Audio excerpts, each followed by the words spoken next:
Bonjour, bienvenue dans le cours de couture de Ania Camo. C'est un cours complètement gratuit, disponible en ligne et pour tout le monde.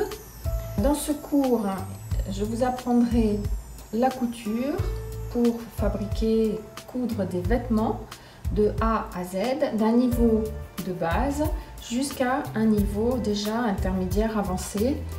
Ce cours s'adresse donc à tout le monde, ceux qui débutent et puis ceux aussi qui veulent en faire leur métier plus tard, puisqu'il y aura plus tard des modules pour compléter et arriver à des niveaux vraiment professionnels. Je suis moi-même styliste, modéliste expérimentée, donc tout ce que je vais vous montrer, c'est des tours de main professionnels. Dans ce cours, donc, je vais vous montrer comment utiliser un patron, que ce soit un patron que vous avez fait vous-même si vous suivez également le cours de modélisme ou un patron que vous avez acheté, comment vous allez couper les tissus, les différents tissus, comment vous allez préparer toutes les pièces, les assembler et faire les finitions pour que vous ayez donc fait la construction d'un vêtement de A à Z.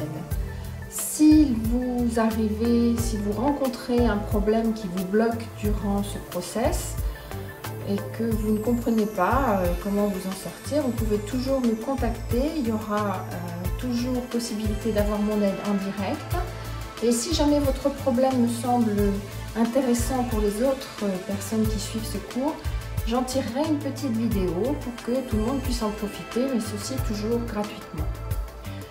Voilà pour le support. Donc maintenant, nous allons débuter très rapidement. Et je vous souhaite beaucoup de plaisir en couture.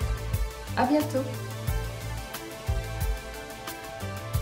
Pour suivre ce cours, vous aurez besoin d'un ensemble de petits matériels. Voici la liste du matériel minimum dont vous aurez besoin, mais il est tout à fait suffisant. Vous aurez donc besoin d'un centimètre de couturière, le centimètre classique souple gradué en centimètres. Vous aurez besoin d'un crayon noir, si possible un crayon plutôt gras, qualité B. Vous aurez besoin d'une craie tailleur. Alors cette craie est dans sa boîte en plastique, ce qui la protège. Et au dos de sa boîte, vous avez un dispositif pour la tailler, donc c'est plus intéressant, ça la protège bien. Vous aurez besoin d'une très bonne paire de ciseaux. Au moins de cette taille-là, ça c'est plutôt pour les cotons et les tissus fins, voire même plus gros si vous avez des tissus plus épais ou du blue jean par exemple. Vous aurez besoin d'épingles qui doivent être fines et à petite tête. Ceci, pour les fixer au poignet, peut vous rendre service. Vous aurez besoin d'un assortiment d'aiguilles à coudre avec un dé à la taille de votre doigt, de votre index de la main droite si vous êtes droitier. Vous aurez également besoin d'un très bon fer à repasser à vapeur, donc idéalement une centrale comme ceci, le principal étant que le fer ne soit pas trop gros mais qu'il ait une bonne puissance de vapeur.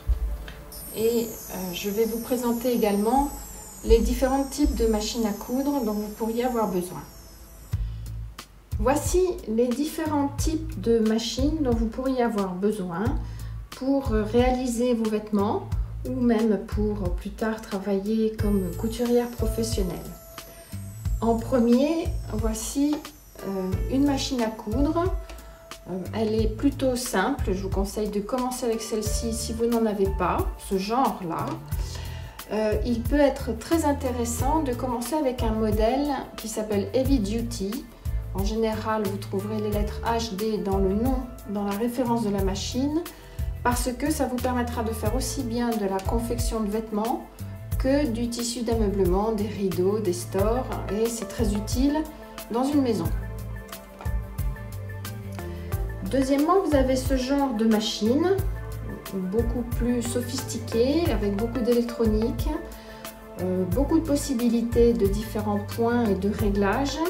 Et puis, pour les modèles haut de gamme, vous avez la possibilité d'ajouter un module de broderie avec un bras ici qui se met sur le côté et c'est un net plus de pouvoir rajouter des détails et des broderies dans les vêtements que vous voulez confectionner. Ensuite, nous passons ici sur ce modèle-là. Il s'agit d'une surjeteuse. On travaille avec une surjeteuse à 3 ou 4 fils et cela permet de terminer, de bien finir les bords du tissu pour éviter qu'il s'effiloche. Ça permet également de coudre tous les tissus élastiques, les jerseys, tous les stretch. Et avec tous les tissus modernes, ça devient quasiment indispensable. Voilà, donc ça c'est la surjeteuse. La surjeteuse a également un système avec une petite lame de rasoir qui va couper tous les petites extrémités de fil au fur et à mesure que vous avancez dans la couture, donc vous allez avoir des bords de tissu très nets. Et puis l'autre machine dont vous pourriez avoir besoin, qui là s'adresse beaucoup plus pour une activité semi-professionnelle ou professionnelle, ça s'appelle une recouvreuse. Donc essentiellement cela permet de faire toutes sortes d'ourlets, surtout dans les tissus élastiques, les jerseys, et dans le sportswear c'est absolument indispensable. Donc ça, je dirais, c'est vraiment semi-professionnel ou professionnel. Pour la couture à la maison, même si vous en faites beaucoup, ça n'est pas indispensable. Nous voici maintenant à la fin de cette première partie qui était juste une petite présentation et également pour montrer le matériel nécessaire. Maintenant, dans la deuxième partie, nous allons directement commencer à faire un ensemble, justement de A à Z. Cet ensemble comprendra une tunique à manches longues avec un pantalon, le tout avec un style moderne et la possibilité de rajouter des broderies ou des détails pour personnaliser ce modèle. À très bientôt!